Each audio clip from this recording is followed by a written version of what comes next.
Today we will make strawberry smoothie.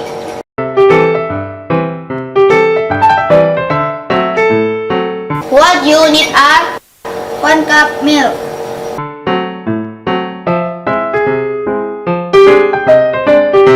a half cup strawberry Greek yogurt,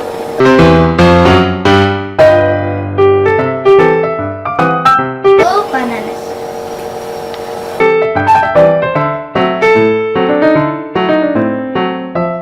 1½ cup fresh strawberries,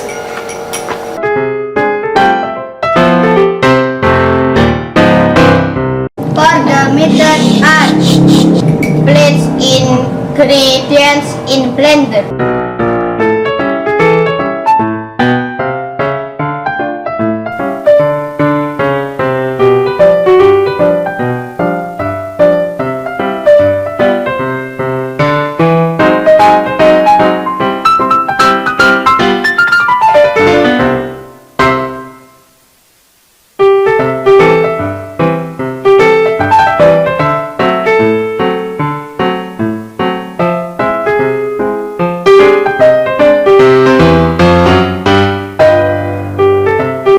Until smooth.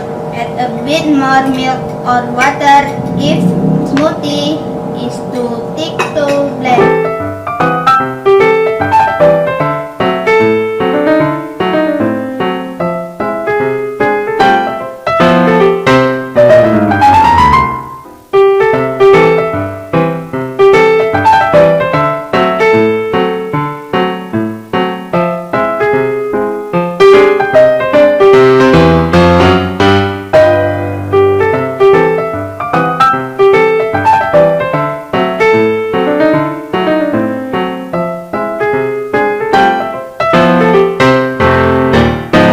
Serve and enjoy!